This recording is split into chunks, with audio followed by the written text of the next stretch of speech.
Hello, sir. Uh, I've been following you for the last 5 or 6 years. I think what I've learned is like in a lot of the my aspects of life, I feel like I'm always chasing validation, and I have never really understood that certain parts of my life I feel like I don't need validation, and those are not the good actions. And there's certain parts where I feel which are the good things, which I know I should be doing. I need validation, and I get that validation for a certain time, but then I can't kind of continue that action. So I would love to hear your thoughts on this. You can hear my being on this. I mean, I'm saying something to you that's not coming from any particular textbook or any pre-validated source. How do I know whether any of what I say to you makes any sense? The moment the question arises, there's a problem. You have to be sure of yourself. You have to ask yourself, first of all, whether you are brutally honest in your dealings with the others.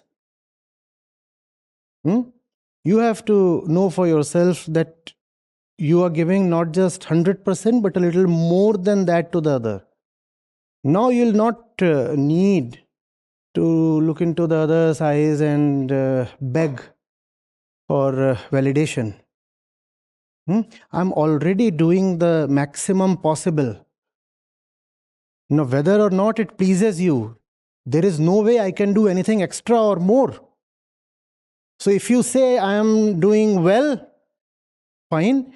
And if you say I am doing poorly, that too is fine. So I don't need validation then, but that requires you to be ruthlessly honest with yourself first. When the inner eye is missing, then the outer eye keeps roving. Can you please certify that I'm talking sense? Can you please attest that I'm not an idiot? Can you please assure me that my decisions are correct? All that happens when you are not talking a lot to yourself. Others should not become easy substitutes. Your first relationship is with your own inner truth. And it's the most powerful source of validation. Others, how will they ever know you beyond a point? There must be people in your life, right? You think you know them really well. No. You do not know people really well. How will anybody know you really well? So even if others validate what you are saying or doing, does that hold any value? This person does not know me, but he says, "Sir, you are great." Now this attestation, must it matter to me? He does not know me anyway at all. So even if he is certifying that I am wonderful, why should I be inflated because of that? Are getting the only person who can know me well is me. So if I have to ask somebody, I'll ask myself. If I have to ask, how am I doing? I'll ask myself. But that would require you to be impartial, nirmam. That's the word from Gita, nirmam. That will require a certain detachment from oneself, a love for truth rather than personal weaknesses. Doesn't matter even if I have won the race. I know for myself I didn't run well. They might have given me the gold medal, but I know for myself I'm not proud of how I run.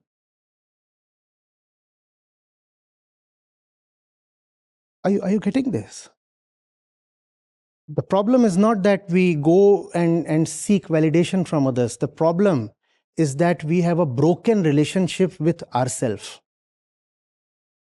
We keep talking of relationships. We don't talk of the first most fundamental, most important relationship. All your life, you have to live basically with yourself. Even when you are with others, have you not experienced loneliness? You might be surrounded, you might be in a crowd, and still there is loneliness. Not experience that?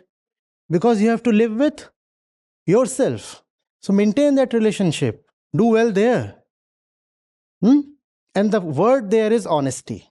Honesty. No trick, no magic, no formula can be a substitute for that. Honesty. Honesty. All wisdom literature, all spiritual practices, all philosophy stops at that point. Honesty. That little thing. Because there can be no proof if you say, I'm a fearless man. How can it be proven to you that you are not fearless? That's something internal. And in absence of honesty, you can continue nourishing your illusions and keep telling yourself, I'm fearless, I'm fearless, I'm fearless. If you say you don't have fever, the doctor here can prove to you that you have fever, right? But if you say you don't have fear, how will I prove to you that you have fear? Maybe I can display that you are afraid in some situation, but you can come up with an argument and say, no, this I was doing just to please you, just to humor you. I was not actually afraid. I was afraid by mistake. And even if I'm afraid, that's not my fault. I've been taught to be afraid. So that means I am not afraid. I've been taught to be afraid. You can come up with any kinds of smart or cunning arguments. Therefore, what you need is honesty. Otherwise, there can be all kinds of devices and pretenses. And we are masters at it. Try telling somebody the truth, and the kind of resistance you get is bewildering. Anything can be accepted, but truth is greeted with colossal resistance. And such arguments, you will be confounded. I mean, you might start thinking maybe there is a point there. The fellow might be an idiot, but when it comes to defending his falsenesses, he becomes the wisest, the smartest man possible. Want to awaken somebody's potential? Make them resist the truth, and they'll give it everything they have.